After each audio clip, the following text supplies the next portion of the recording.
오늘 다시 여러분들과 함께 하나님의 말씀을 나누게 된 것을 특별한 은총이고 기회라고 생각합니다. 오늘 그 주제가 여러분들이 평생 처음 들어보는 주제인데 이른바 정체성주의라는 말입니다. 근데 먼저 주의라는 말에 대해서 설명을 약간 드리겠습니다.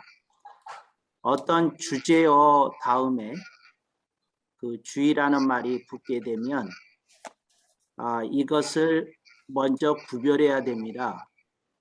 이것이 전반적인 사상인지 그러지 않으면 부분적인 사상인지 구분하셔야 됩니다. 예를 들자면 막시즘, 우리 한국어로는 마르크스주의라고 그러잖아요. 공산주의. 근데 그 마르크스주의나 공산주의가 지향하는 건 전반적인 사상입니다. 그래서 이건 모든 영역에 이 원리와 원칙과 이 사상이 적용되어야 된다. 이제 예를 들자면 공산주의라든지 막시즘이라고 하면 이제 그런 경향이 있습니다. 그런데 어떤 주제를 가지고 이것이 중요하다. 근데 이런 경우는 이렇게 해야 된다 그러고 부분적인 주장이나 이제 그런 사상을 펴는 경우가 있습니다. 이제 이런 건 이제 그 전반적 그 사상이 아니고 부분적 사상이다. 이렇게 이해하면 되겠고요. 정체성주의라는 건 정체성이라고 하는 것이 굉장히 중요한 주제다. 그리고 이것은 충분히 학문의 한 분야로서 중요하게 다루어져야 한다. 이제 이런 것들을 얘기하는 걸 이제 정체성주의라고 합니다. 그런데 여기서 여러분들이 주목해야 될 게 있습니다. 이제 정체성주의라는 건 정체성에 관한 논의 이렇게 다루어져야 된다는 걸 주장하는 겁니다. 그래서 여러분들이 이해해야 될 것은 정체성 논이 있고요. 정체성주의가 있습니다. 자, 예를 들자면 여러분들이 지난주에 삼관주의에 대해서 배웠는데 그 삼관주의는 삼관론이 중요하다. 그리고 이것은 이렇게 가르쳐져야 된다고 주장하는 걸 삼관주의라고 하는 거고요. 이제 삼관주의가 학문의 한 섹션으로 들어올 땐 삼관론 이러는 겁니다. 그러니까 오늘 여러분들이 배우시는 주제는 정체성론입니다. 그런데 정체성주의라고 말하는 건 정체성론이 학문의 한 분야로, 조직신학의 한 분야로 들어와야 된다. 그리고 이것이 가르쳐져야 된다 하는 걸 정체성론이라고 합니다. 제가 얘기하는 그 어떤 것들이 이제 여러분들이 이렇게 들으실 때에 신학교 다니거나 신대원 다닐 때 한 번도 들어보지 못한 개념이어서 약간 혼란스러움을 느낄 분들이 있습니다.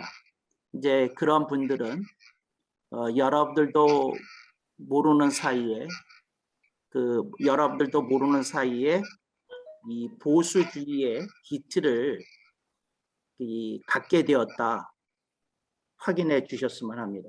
그래서 이제 중요한 건 여러분들이 오늘 정체성론에 대해서 배울 때 나에게는 좀 보수주의적인 어떤 패러다임이 있구나. 이제 이걸 인식하고 여러분들이 있는 게 좋습니다. 제가 한 번 더 이렇게 말씀을 드리자면 저는 그 신학을 전체를 들여다보고 한번 순서를 이렇게 배열해 본 일이 있는 신학자예요. 그래서 제가 신학을 배웠는데 저는 다시 이렇게 배웠어요. 이렇게 어떻게 배웠느냐 하면 빠진 게 뭐가 있을까? 중요한 것 중에 이렇게 조위신학에서 가리키는 그 몇 가지 과목 말고 꼭 가르쳤어야 되는데 빠져야 될 항목은 뭐인가? 저는 이런 식으로 조직신학을 했지요. 그래서 그 조직 신학에서 빠져 있는 이제 중요한 두 개의 과목이 있는데, 하나는 상관론이다. 그건 지난주에 좀 일단 배우신 거고, 오늘 또 여러분이 배우시는 건 정체성론이 빠져 있다, 이겁니다. 철학에서 가장 중요한 분과가 있는데 그게 하나가 존재론입니다. 또 하나가 있는데 인식론입니다. 근데 인식론은 발전해서 이제 논리학을 형성하게 됩니다. 근데 이제 중요한 건 이 존재론 얘기를 할 때 늘 하늘에 대해서 얘기하고 땅에 대해서 얘기하고 사람에 대해서 얘기합니다. 다른 말로 바꾸면 늘 제일 원인으로서의 신의 존재에 대해서 늘 얘기를 하게 되고, 그 다음에 신이 있느냐 없느냐 여부를 떠나서 신에 대해서 고민하고 우주와 자연에 대해서 고민하고 사회에 대해서 고민하는 존재, 인간에 대해서 또 얘기를 합니다. 그러니까 그리고는 또 우리를 이렇게 형성시켜준 우주, 자연, 사회, 이제 이런 거에 대해서 또 생각을 합니다. 근데 이러면서 이제 그 존재론을 다루게 되는데, 그 특히 불교에서는 나는 누구인가, 이런 질문을 드리고, 또 헬라 철학에서는 유명한 여러분들 잘 아시는 명제인 너 자신을 알라, 이제 이런 게 그 오늘 다루려는 정체성론입니다. 그래서 여러분들이 이제 영지주의라는 것에 대해서 여러분들이 학을 띄면서 이제 두려움을 느끼고 있는 게 있는데, 영지주의도 결국은 나는 누구인가, 인간은 누구인가, 이런 질문에 대한 대답으로서 대두된 그 사상이다, 신학이다, 이제 이렇게 이해하시면 되겠습니다. 그래서 사람은 끊임없이 이런 질문을 하는데, 조직 신학, 그 교의 신학의 한 분과로서 이런 질문에 대해서 철저하게 다루는 과목이 없습니다. 그래서 저는 이걸 다뤄야 된다. 그리고 그걸 정체성론이라고 얘기를 한 겁니다. 오늘 빌립보서 3장 5절로 6절 보면 이거 조금 더 길게 읽어야 되는데 제가 끊었습니다. 사도 바울이 자기의 정체성을 이 짧은 구절 가운데 7가지를 거론합니다. 이게 내 정체성이다. 그리고 이게 끄집어내 보여준 거죠. 이게 나를 형성하고 있는 거다. 이렇게 얘기를 하고 있는 겁니다. 사람이 그냥 예수님의 보혈로 대속의 공로로 인해서 구원을 받았다. 이제 이런 그 인간론 말고 이런 복음 말고 인간 존재 자체에 대해서 설명하는 것이 이렇게 부족하거든요. 제가 봤을 땐 부족해요. 그런데 예를 들자면 여러분들이 조직신학에서 인간론 혹은 인재론이라고 그러는데 그걸 이렇게 배우셨을 때 여러분은 인간을 보편적 존재로서의 인간을 배우게 됩니다. 그런데 그 인간론에서 뭐는 안 나타나느냐 하면 각각의 이름을 갖고 있는 각각의 다른 인생을 살아가는 개인은 나타나지 않는다는 거예요. 그러니까 여기 수많은 분들이 이렇게 들어오셨는데 여러분들이 각각이 다르게 사셨지 않습니까? 다르게 살고 있지 않습니까? 다른 사역을 하지 않습니까? 그런데 이제 보편성의 입각에서 인간을 이해하게 이렇게 가리키는 게 이게 인간 이해에 충분하냐? 저는 충분하지 않다. 그렇다 그러면 인간이 인간을 이해하기 위해서는 정체성론을 가리켜야 된다. 근데 정체성론을 가리켜야 되는데 내가 누구인지를 알아야 된다. 사도 바울이 이런 얘기를 해요. 내가 8일 만에 할례를 받았고, 그런데 이제 그 앞에 이제 장성 성경에는 번호가 붙어 있어요. 이게 1번입니다. 이제 1번인데 그 앞에 설명이 있어요. 가로 열고 의례로는 정체성이에요. 의례상으로의 정체성이에요. 나는 할례를 받았다. 이제 우리식으로 얘기하자면 유아 세례를 받았다. 침례교식으로 얘기하면 나는 헌할례를 받은 사람이다. 이거죠. 나는 모태신앙이다. 이제 이걸 얘기하는 건데 이게 정체성입니다. 각계인이. 그런데 그런 정체성이 다른 사람도 있잖아요. 나는 안 믿는 집에 태어났어요. 그러면 의례에 대해서는 저는 안 믿는 집에서 태어났습니다. 이렇게 얘기하거든요. 이게 정체성의 한 부분입니다. 그러니까 하나하나 여러분들이 인간이라고 개인이라는 걸 이해하기 위해서 들여다봐야 되는 그 구성 요소가 있습니다. 정체성의 구성 요소인데 사도 바울은 이 짧은 구절에 이제 그 7가지를 얘기하는데 두 번째 이스라엘의 족속이요. 이게 뭐냐면 혈통으로는 이스라엘의 족속이라는 겁니다. 혈통으로는. 그러니까 혈통을 봐야 된다는 거죠. 그러니까 예를 들자면 당신 누구요? 한국 사람입니다. 한국인이라고 하는 정체성이 있는 거예요. 혈통이거든요. 그런데 어떤 사람이 이민을 갔어요. 제가 15살에 미국에 이민을 갔는데 미국 가서 살면서 미국 신분권도 받게 되고 거기서 평생 살 줄 알았어요. 그래서 저는 US 아미도 이렇게 나왔는데 저의 그 당시의 정체성은 뭐냐면 코리안 아메리칸이었어요. 제 정체성은. 그래서 이 정체성을 가지고 한 20년 미국에서 살았어요. 코리안 아메리칸이라는 정체성을 가지고. 코리안 아메리칸이라는 아이덴티티는 그 코리안이라는 아이덴티티하고는 좀 다릅니다. 이제 그 다른 게 있어요. 근데 그런 것들을 이제 이렇게 얘기를 해야 된다는 거죠. 또 이렇게 얘기합니다. 베냐민의 지파요. 그 앞에 장성 성경에는 12지파로는 지파를 얘기해요.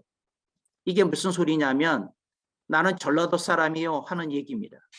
나는 경상도 사람이요 하는 얘기를 또 하는 겁니다. 이게 자기의 정체성이라는 거죠. 이제 이거를 집어넣고 계속해서 사람을 들여다보게 하는 얘기를 하고 있습니다. 그 이스라엘 사람들이 만나서 얘기를 하게 되면 이런 정체성의 대화를 처음에 합니다. 좀 친해지면. 제가 랍비를 만났는데 그 랍비가 자기 정체성에 대해서 얘기를 하더라고요. 근데 그 정체성 중에 중요한 대목이 하나 있었어요. 무슨 대목이 있었느냐 하면 나는 보수주의 유다교의 무슨 랍비 밑에서 배운 랍비라고. 그러면서 자기 랍비의 계열을 쭉 얘기를 하는 거예요. 이게 그 사람의 아이덴티티에 있는 거예요. 나는 이러이러한 랍비 전통 밑에 있는 랍비로서 지금 사역하고 있다. 이렇게 얘기를 하고 있는 거죠. 그래서 여러분들이 그냥 그리스도인이라는 걸 떠나서 여러분 들여다보면 예를 들어서 성결교만 해도 기성이니 예성이니 뭐 이런 그 아이덴티티가 있지 않습니까? 이제 그런 것들을 들여다보라는 겁니다. 정체성론은. 들여다보면서 그 여러분이 갖고 있는 정체성의 구성 요소를 종합해서 그것이 오늘의 내 사고를 형성하고 있고 내 습관을 만들었고 내 인생의 패턴을 이렇게 무너지게 했다는 걸 인식하도록 하는 게 정체성론입니다. 그래서 여러분이 어떤 사람인지를 이제 들여다봐야 됩니다. 그러니까 예를 들자면 여러분들이 그 자녀가 있다 없다에 따라서도 정체성이 다른 겁니다. 또 여러분의 정체성이 아들, 딸 둔 사람하고 딸만 둔 사람하고 아들만 둔 사람하고 정체성이 달라요. 근데 이렇게 여러분들이 형성하고 있는 그 복잡다답한 것들을 들여다보면서 그 속에서 이런 질문을 드리는 겁니다. 그런데 하나님은 나에게 선천적으로 이러한 아이덴티티를 주셨다. 내가 한국인으로 태어난 건 선천적이잖아요. 내가 이렇게 생기고 태어난 건 선천성이잖아요. 그런데 나는 후천적으로 어떤 아이덴티티를 형성하는 요소들이 있으며 그런 이제 후천성입니다. 선천성, 후천성. 그리고 내가 예수 믿기 전과 예수 믿고 난 후 혹은 모태신앙일지라도 중생의 체험을 하기 전과 중생의 체험을 한 후 이렇게 다르잖아요. 근데 그랬을 때 나의 정체성이 무엇에 의해서 형성이 되고 나를 끌고 오고 있는 것이냐, 이제 이거에 대해서 여러분들이 들여다보라는 거죠. 근데 들여다보는데 여기서 가장 중요한 단어가 있어요. 그게 뭐냐면 여러분이 그런 다양한 그 구성 요소가 있는데 중요한 건 여러분들이 만든 믿음이 있어요. 그게 뭐냐? 소신이라는 거예요. 그래서 여러분들이 그 소신을 중요한 때가 되면 드러냅니다. 드러내요. 그러니까 나는 전라도 출신이고 나는 경상도 출신이기 때문에 좌파다 우파다 그런 아이덴티티가 거기서 나와요. 그 혈통으로부터 그냥 나온다니까요. 자연스럽게. 그게 나와요. 그래서 우선적으로 나오는 그런 게 있는데 그게 뭐냐? 그게 소신이에요. 그래서 누구한테서 나왔냐? 본인에게서 나왔어요.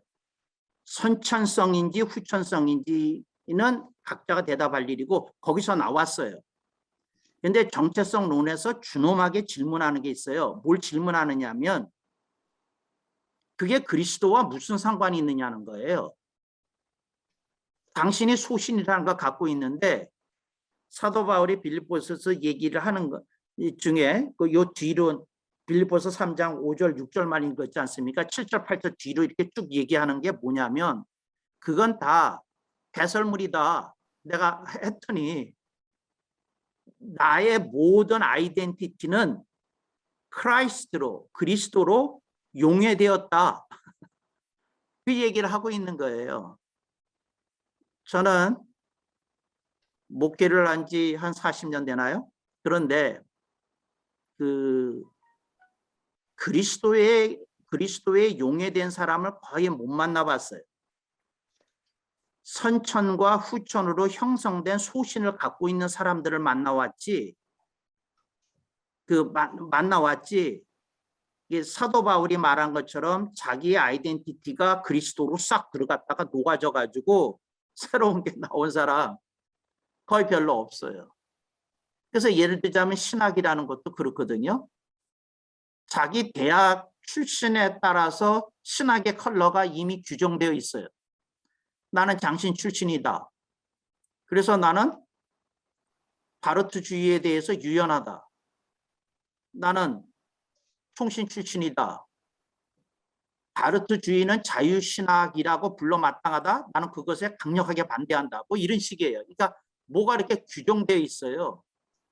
그리고 그것이 본인의 소신을 형성하는 중요한 기둥이 되고 있는 걸 모르고 있어요.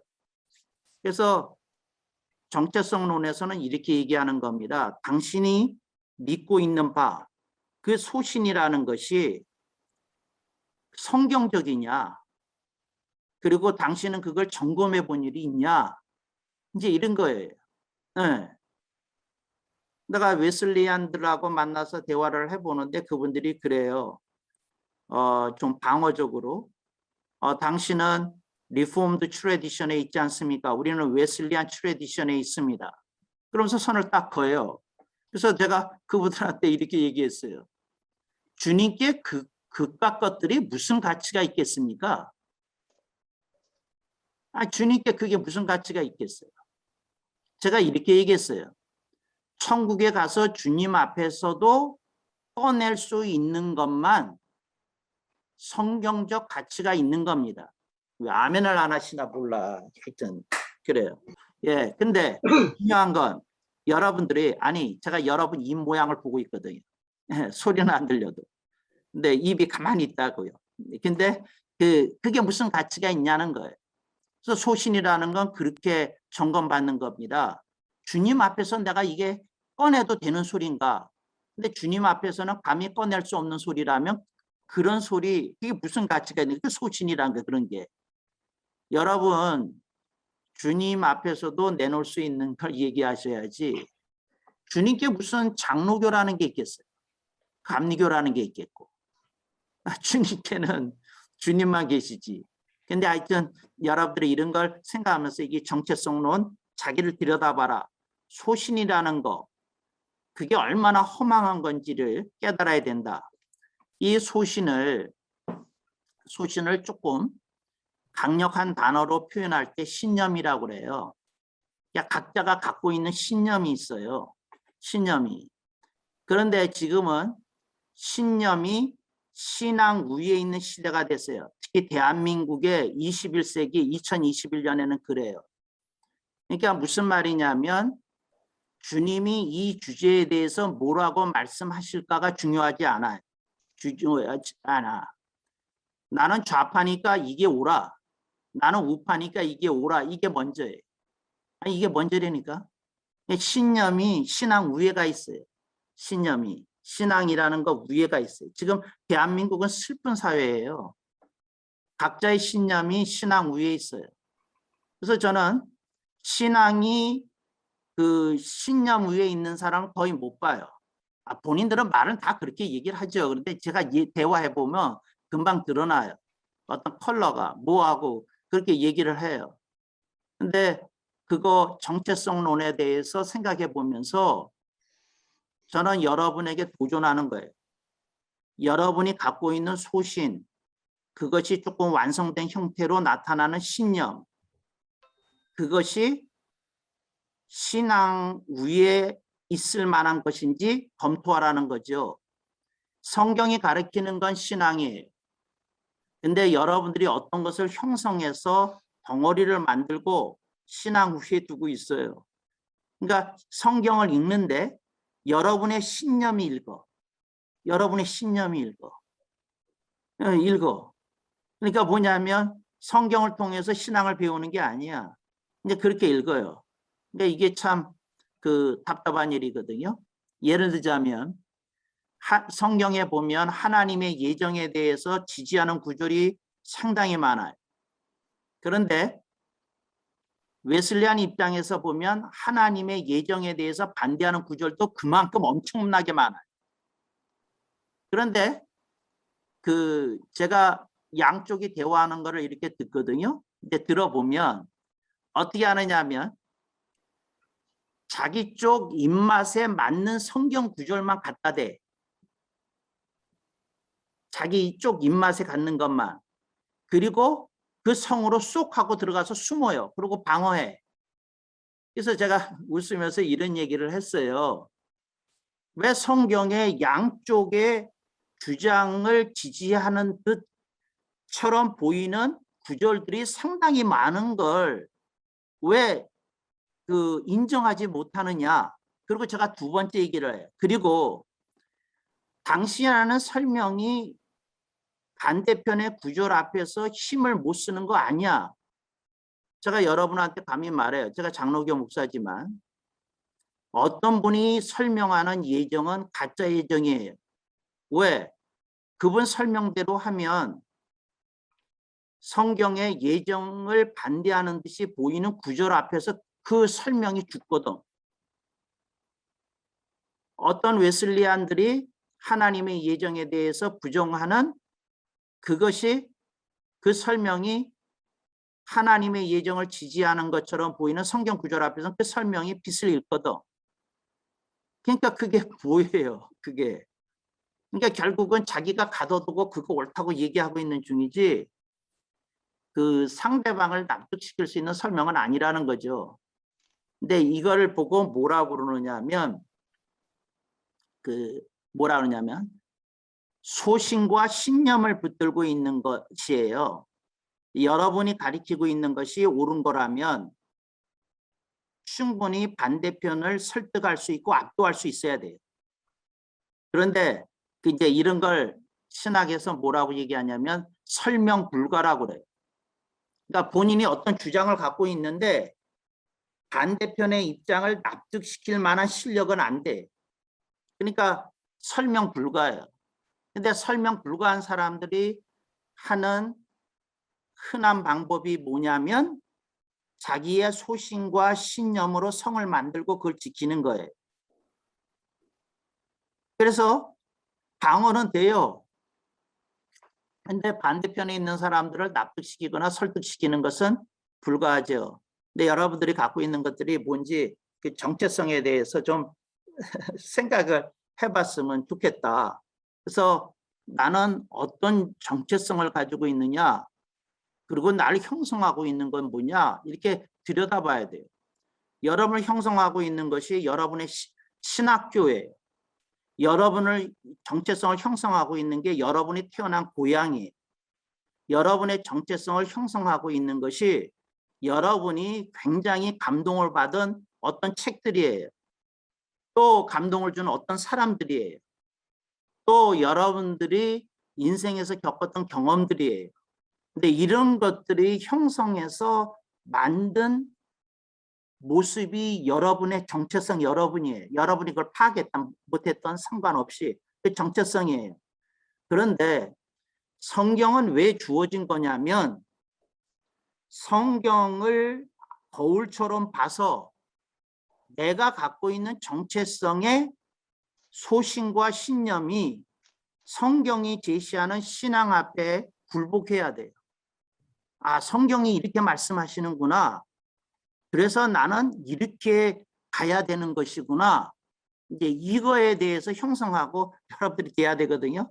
근데 그게 안 되니까 참 안타까운 것이다.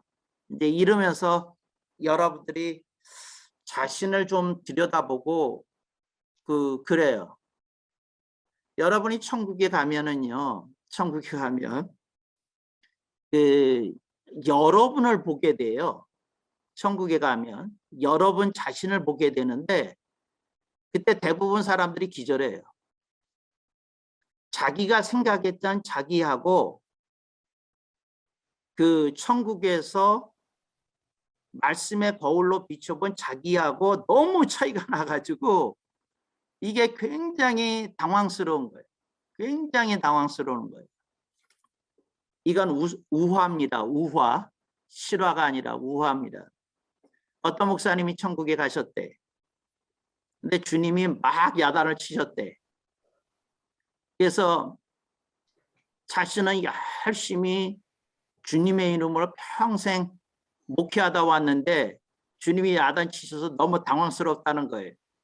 그래서 주님이 자리를 뜨신 다음에 자기가 야단 맞는 것을 지켜본 천사한테 물어봤대요. 제가 좀 죄송한데 어리둥절합니다. 나는 칭찬을 기대했는데 아주 큰 칭찬은 아니지만 그래도 너 나름대로 수고했다는 말씀을 들을 줄 알았는데 주님이 저를 질책하셔서 굉장히 당황스럽습니다. 제가 교만해서 그런 건가요? 하고 물어봤대요. 이 목사님이. 그랬더니 천사가 하는 말이 Your way! 이렇게 대답하더라는 겁니다.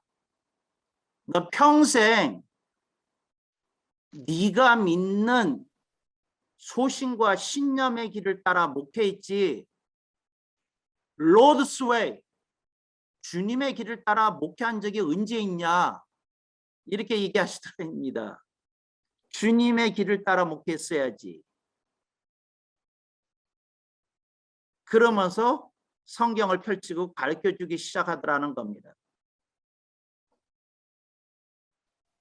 성경에 어디에 교단이 있더냐, 성경에 어디 칼빈주의가 어디 있더냐, 성경에 고향 우선이라고 하는 혈통주의가 어디 있더냐, 성경에 좌파와 우파가 어디 있더냐, 자기 소신에 의해서 뭘 했거든요. 성경 어디에 교회가 커지면 교회 권력을 향유해서 네 소신과 신념대로 영향력을 행사해서 교단 정치를 좌우해도 좋다는 게 어디 있더냐 하고 물으시더라는 거예요. 여러분들이 자기 정체성을 좀 봐야 돼요. 그래서 이 정체성론에서는 자기를 들여다보고 뭐하고 이러도록 얘기를 하는 거죠. 그래서 이렇게 이제 들여다보는데 그래서 내가 어떤 사람이지? 내가 왜 이 생각을 하게 됐지? 뭘 하게 됐지? 그러면서 이제 그걸 다 자기 정체성을 좀 들여다봐야 되는 겁니다.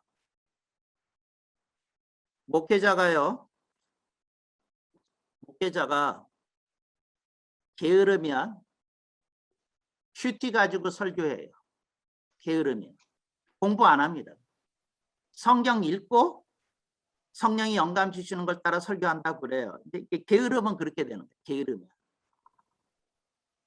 그런데 본인이 굉장히 그때마다 풍부한 영감을 받아서 설교했기 때문에 그거 모르다가 천국에 갔더니 게으르다는 게 지적되더라는 거죠. 네가 성경을 힘들게 읽어본 적이 언제 한 번이나 있더냐? 이제 이렇게 물으시더라는 거죠. 근데 그런 질문, 그런 아픔, 그런 거 이제 해야 되거든요. 거기 6번째 한번 보겠습니다. 종교 및 열심으로는 신약 교회를 핍박하는 자요. 이제 종교 및이라는 말은 헬라어 원문에 없는 겁니다. 제가 이해를 돕기 위해서 집어넣은 건데, 그리고 신약이라는 말도 원문에 없어요. 근데 그 사도 바울이 핍박한 교회는 구약 교회가 아니었거든요. 신약 교회를 핍박했지.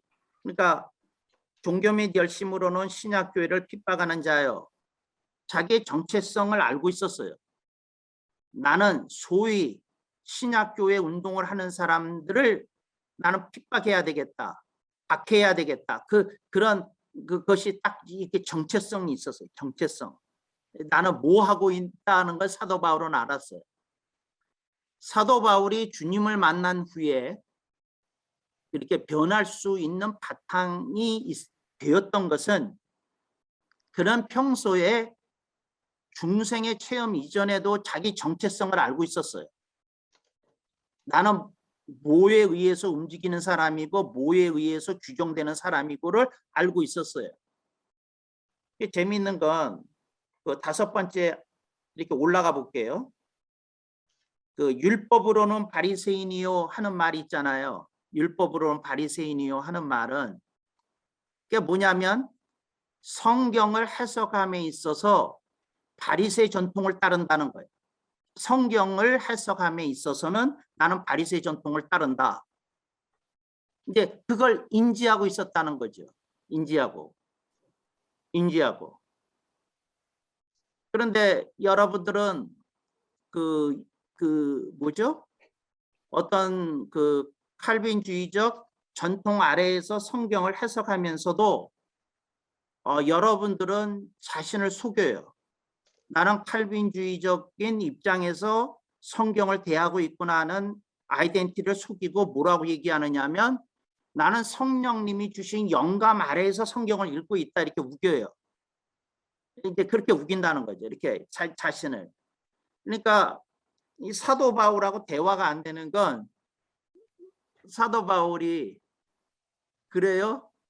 아 나도 성령님 아래 있죠. 영으로는 하나님 영 아래 있죠. 그렇지만 난 바리새 전통 아래 있다니까요. 당신은 무슨 전통 아래 있어? 하고 묻는데 글쎄 나는 성령님 아래서 성경을 해석한다니까요 하니까 대화가 안 되는 거예요. 정체성을 자기 정체성을 모르니까 그걸 들여다보고 이렇게 해야 되거든요. 그래서 이거 굉장히 중요해요. 그래서 제가 번역한 식으로 한번 이렇게 읽어볼게요. 그리고 제가 가로 열고 가로 닫고는 헬라어 원문에 없는 거고 번호는 더더구나 헬라어 원문에 없는 겁니다. 근데 제가 이제 성경을 읽는 방식을 소개하는 거예요. 1 이거 원문에 없어요. 당연히 번호니까. 가로 열고 의례로는 가로 닫고 내가 8일 만에 할례를 받았고 이 혈통으로는 이스라엘의 족속이요. 3. 12지파로는 베냐민의 지파요. 4. 정통으로는 히브리인 중의 히브리인이요. 5. 율법으로는 바리새인이요. 6. 종교 및 열심으로는 신약교회를 박해하는 자요. 7. 율법의 의로는 흠이 없는 자로라. 이제 이렇게 얘기했잖아요. 자기를 사도 바울이 자기 정체성을 규정하는 요소가 바울 서신 전체를 보면 20가지가 넘어요. 그런데 사도 바울은 자기 정체성을 들여다보고 있어요. 구성 요소를. 이제 그건 다른 시간에 한번 배우십시다. 그런데 중요한 건 자기를 구성하는 거 그걸 알고 있었다고요. 12지파로는 베냐민 지파요. 나는 전라도 기지대에 의해서 한국의 정치를 보고 있구나. 이걸 인정했다고요. 베냐민 지파 이렇게 말을 하면서 베냐민 지파가 바라보는 정치적 안목이 권력을 장악하고 있던 유다 지파의 정치적 안목하고 달랐어요. 베냐민 지파가 이렇게 했던 게. 근데 그걸 인정하고 이렇게 들여다보고 나는 성경을 읽는 출발점이 어디에 서 있는지를 이렇게 얘기했다는 거죠. 여러분들은 흔히 이렇게 얘기를 해요. 여러분들이 성령님 아래에서 성경을 읽는다고. 이 세상에 성령님 아래에서 성경 안 읽는 사람이 어디 있어요? 그리스도인이라면. 그런데 자기가 어디서 출발하고 있는지를 봐야 이게 교종이 되든지 수종이 되든지 뭐가 될 텐데, 자기가 어디서부터 출발하는지도 몰라요. 맨날 하나님으로부터 성령님으로부터 출발한다고 그러니까 이게 파악이 안 되는 거예요. 그래서 정체성, 나는 어디에 있느냐 그러면서 여러분들이 쭉 이렇게 써보셔야 돼요. 써보셔야 돼. 그리고 나는 왜 이 생각을 하게 됐지? 그런데 나는 이 주장을 하는 근거를 성경 어디에서 찾지? 그리고 여러분들이 찾아보시고 정립하시고 그러면서 저걸 해야 돼요. 해야 돼요. 랍비들이 모여서 이제 성경에 대해서 얘기를 해요. 그런데 그 시간에 랍비들이 토론을 하는데 한 랍비가 이런 얘기를 해요. 왜 이렇게 수많은 전통이 있습니까? 이게 단일 전통이었으면 좋을 텐데 왜 이렇게 수많은 갈래들이 있어가지고 우리가 끊임없이 성경을 토해야 됩니까? 그런 질문을 누가 했어요. 그랬더니 여러분들이 랍비들이 모이면은요, 그 서열이 있어요. 그러니까 서열이 있는데 그 서열, 그러니까 내가 예를 들어서 이제 목사님들이 모인 자리에 있다. 그러면 랍비 전통하고 달라요. 그 랍비는 서열이 있어서 10명이 모여 있으면 내가 7번이다 하는 걸 알아요. 7번이다 하는 걸. 그러니까 이 7번이라고 하는 말은 6번에 계시는 분은 나보다 더 성경을 잘 해석할 수 있는 분이다는 뜻이에요. 제가 여러분한테 묻겠어요. 목회자들이 10명이 모였어요. 서열이 있을까요? 그렇지 않으면 피 터지게 싸울까요? 서열 없어요. 다 잘났어. 그래서 자기의 경험과 자기의 소신이나 신념에 의해서 뭘 주장해요.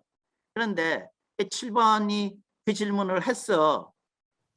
그러니까 다른 1, 2, 3, 4, 5가 가만히 있으면 6번이 그분 위에 있는 분이 대답해야 되는 거예요. 근데 1번이 대답하면 다른 분은 다 침묵을 하는 거고 6번이 해요. 근데 여기서 재밌는 전통이 있어. 6번이 무슨 얘기를 하시면 6번이 5번을 쳐다봐. 혹시 제가 부족한 데가 있었습니까? 설명이 뭐라는 얘기가 5번을 봐. 여러분 서열의 전통이 있어요. 그러니까 무슨 말이냐면 여러분들이 성경을 해석하다 어려움이 봉착했는데 저분한테 물어보면 되겠다 할 어른이 있느냐고요. 윗사람이 있냐고. 저분한테 물어보면 되겠다. 그러니까 여러분들이 꼭대기에 앉아 있어요. 근데 서열 없이. 그게 여러분의 정체성이에요. 제가 수많은 세미나를 하지만 목사님들 가르치기가 제일 어려워요. 그 다음으로 장로님들 가르치기가 되게 어려워요. 이 세상에서 가장 가르치기 좋은 사람이 누구냐? 무신론자예요. 이게 어처구니 없는 얘기인데 그래요. 근데 왜 그러냐? 덩어리가 있어요. 생긴 게 있고. 그래서 여러분들이 그 정체성에 대해서 이제 이렇게 해야 되는데 이래요. 근데 여기에 이제 빠져 있는 게 있어요. 이제 여기 사도 바울이 이렇게 여러 가지로 얘기하잖아요. 근데 그 율법으로는 바리새인이요 요 얘기하다가 이제 곁길로 갔는데 율법으로는 바리새인이요 하는 말은 뭐냐면 율법에 대한 입장에 있어서는 확실하다는 거예요. 누가? 사도 바울이 나는 율법으로서는 바리새인이요 하는 말은 나는 행위에 의해서 구원을 받으면 믿습니다. 딱 선언한 거예요. 율법으로는 바리새인이요 한 거는 물론 이건 회심 이전의 사도 바울의 상태를 사도 바울이 고백한 거예요. 그렇지만 회심 이전에 자신의 상태가 어떤 것이었다는 걸 확실히 알고 있었어요. 그래서 사도 바울이 복음에 무너진 다음에 율법이 무엇인지를 제대로 가르칠 수 있는 사람이 되었어요. 왜? 자기는 행위로 구원을 받는다고 믿는 바리새인의 입장에 섰던 사람인데 복음을 만난 다음에 무너지면서 율법이 무엇인지를 제대로 깨닫고 보인 거예요. 근데 자기가 서 있는 입장을 이렇게 딱 이해해야 그 다음에 이제 보이는 거다. 그래서 여러분들이 이걸 어떤 입장에 서 있는지 자기의 정체성에 대해서 이렇게 구성하면서 이렇게 알아봤으면 좋겠어요. 그러면 우리가 가장 지금 21세기에서 우선시되는 전통이 뭡니까? 이거예요. 민족과 국가의 우선. 나는 한국인으로 태어났다. 그 다음에 한국 혈통이다. 이거예요. 나는 한국인으로 태어났다. 그러나 나의 부모는 아프가니스탄에서도 왔다. 그럴 수 있거든요. 그러면 본인의 정체성은 아프간 코리안이에요. 아프간이 먼저고 그 다음에 코리안이 남주고 이 정체성이 되는 거예요. 민족과 국적. 그 다음에 두 번째 여러분들의 정체성이 뭘 또 형성하느냐 하면 고향이 여러분을 형성해요. 그리고 또 무엇이 형성하냐면 교육이 형성하고요. 그리고 또 뭘 형성하냐면 여러분의 종교와 신앙이 나는 불교인이다. 나는 유교인이다. 나는 기독교인이다. 천주교인이다. 그런 정체성이 여러분을 형성해요. 그러면 여러분들이 그런 정체성 전체에 대해서 정리를 하고 대답을 해줘야 돼요. 그게 무슨 말이냐면 다른 한국 사람이란 다른 한국인이란 어떤 사람을 지칭하는 거냐. 또 그 민족과 국적에 대해서 나는 어떤 견해를 가져야 성서적인 입장이 되는 것이냐. 이제 이런 것들을 고민해야 된다는 거죠.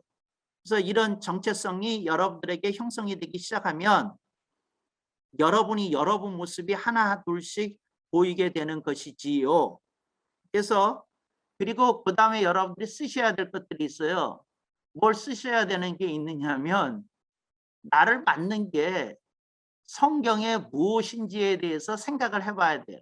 성경에 뭐가 나를 이렇게 형성했냐 하는 걸 좀 여러분들이 보시면 여러분들이 좋지 않을까 이제 그런 생각이 드네요. 오케이. 질문 하나 있으면 받겠습니다.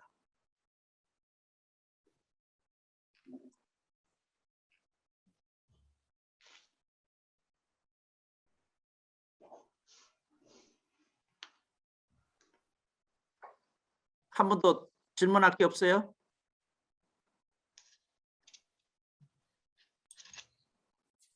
강의가 너무 이렇게 오늘 7가지 말씀하셨는데 강의 중에서 이제 설명하면서 말씀하셔서 7가지 내용을 좀 더 세세하게 알고 싶습니다. 이건 조금 이따 이제 설명을 드릴 거고요. 이제 이 7가지도 있지만 이제 7가지도 있지만 여러분들이 조금 더 들여다 보셔야 될 게 있어요. 이게 뭐냐면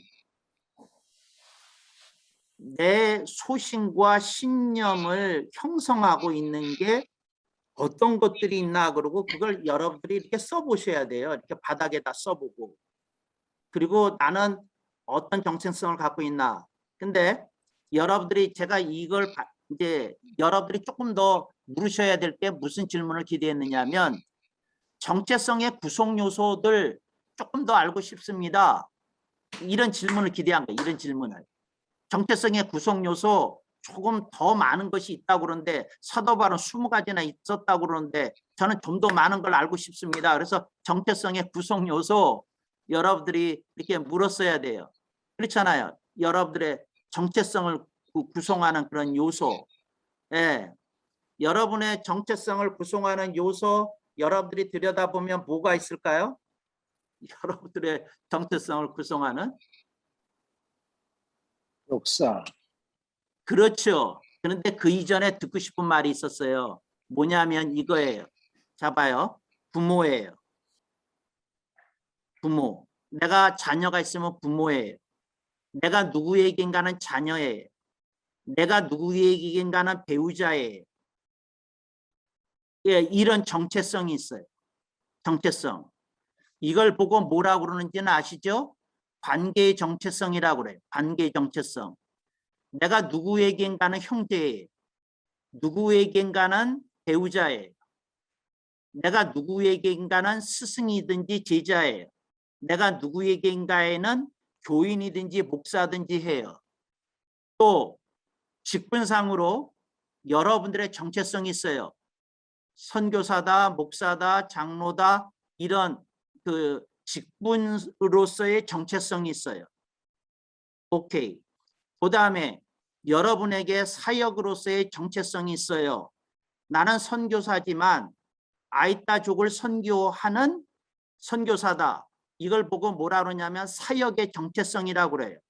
그러니까 여러분들이 하고 있는 사역이 5가지면 사역의 정체성이 5가지가 되는 거예요. 오케이. 관계의 정체성이 있어요. 그다음에 또 중요한 게 있어요. 이게 뭐냐면 여러분들이 복음과의 정체성이 있어요. 복음과의 정체성. 나는 복음을 어떻게 규정하느냐. 예를 들자면 나는 장성 교수의 이론을 따라 복음의 4대 강령이 중요하다고 생각한다. 그러면 여러분이 갖고 있는 복음의 정체성은 4대 강령인 거예요. 네.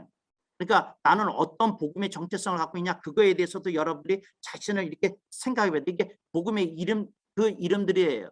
그다음에 여러분들이 재산에 대해서 부에 대해서 어떤 정체성을 갖고 있는지를 알아야 돼요. 예를 들자면 나는 부자 앞에서 꿀릴 거 하나도 없다고 생각하고 그렇게 산다. 난 표현만 안 할 뿐이지 부자 앞에서는 좀 꿀리면서 산다.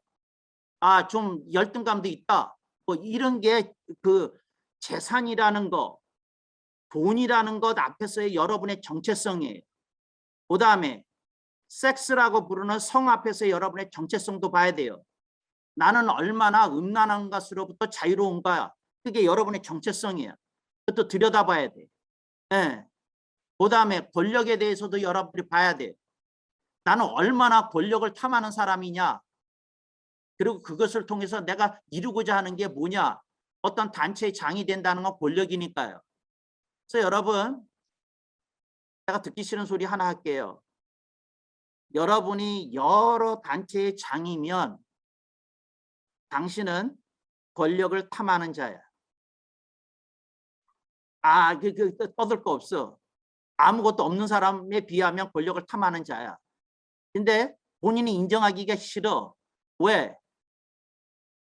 그런 타이틀보다 뭐가 듣기가 좋으냐면 그거를 바꿔야 돼. 어떻게 바꾸냐면 사역자라고. 여러분 타이틀이 없어도 사역할 수 있어. 예수님께 무슨 타이틀이 있었겠어요. 근데 이제 권력을 탐하는 속성이 나한테도 조금 있네. 이제 이런 거죠.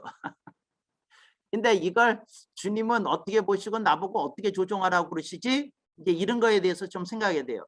이걸 보고 뭐라 그러냐면 영어로 파워적, 권력적 권력적 정체성이라고 그래요. 권력에 대해서 내가 어떻게 하고 있냐. 이런 다양한 정체성이 있어요. 그거 다 들여다봐야 돼요. 여러분 상당히 큰 규모의 목회자들 눈을 보면 눈이 오염되어 있어. 눈의 한쪽 구석이 얘기해. 권력을 탐하는 자라고. 얘기해. 내가 그러지 않은 사람을 별로 본 일이 없어요. 탐해. 그리고 이런 규모의 교회로서는 당연히 내가 총회장 되는 게 마땅하지, 그런 어떤 의식이 있어. 그분 매너는 굉장히 세련되고 겸손한 듯 행동해요. 근데 그거 겸손 아니야.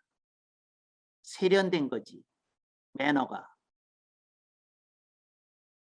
이 세상은요, 세련된 사람을 좋아해. 겸손된 사람을 사랑 안 해. 권력 가지고 세련된 사람들이 겸손으로 포장하지. 근데 그런 거에 대해서 이런 이름들을 알아야 된다고. 그러니까 여러분들이 나를 형성한 게 뭐냐, 이제 이래야 된다는 거죠.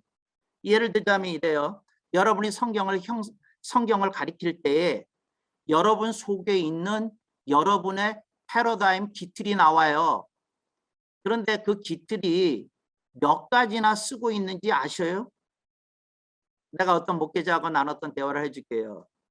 내가 지금부터 하나씩 얘기를 할 테니까 시시때때로라는 말은 어느 때는 쓰고 어느 때는 안 쓰는데, 이게 나올 때가 있으면 받아 쓰세요. 그래서 성경을 해석하는 게 당신 속에 몇 가지가 있는지 내가 불러줄 테니까 그랬어요. 그래서 내가 얘기하기를 부속사 그랬더니 동그라미, 또 내가 얘기했어요. 요한계시록 동그라미.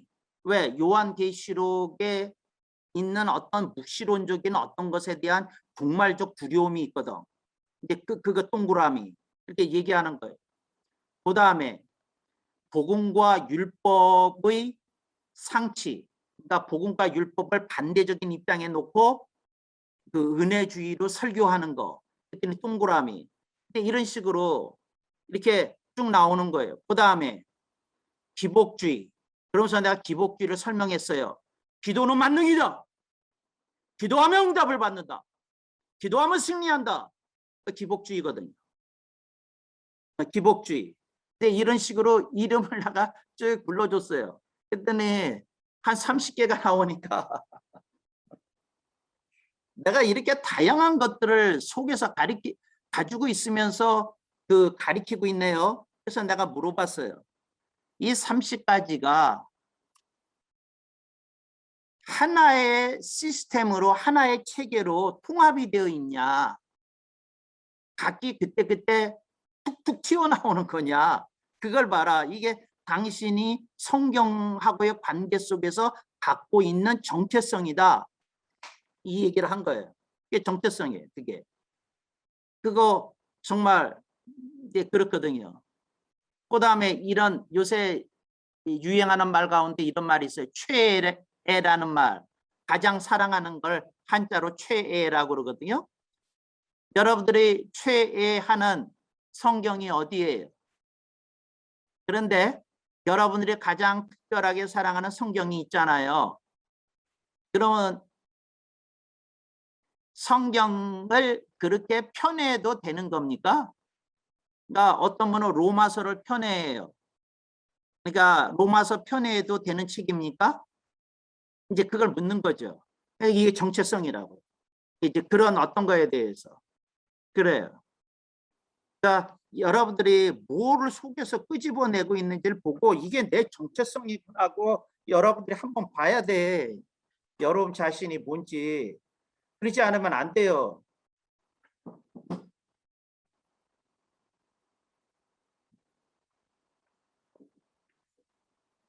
거기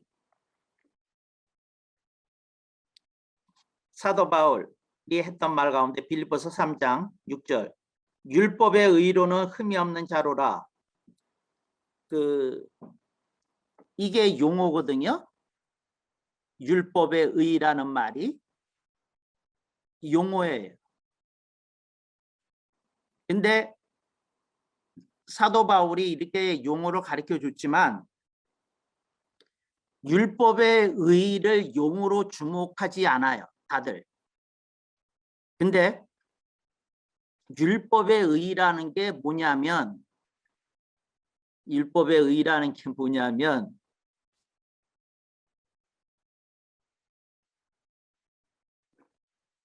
여러분들이 상급 심판을 받을 때 적용되는 개념이에요.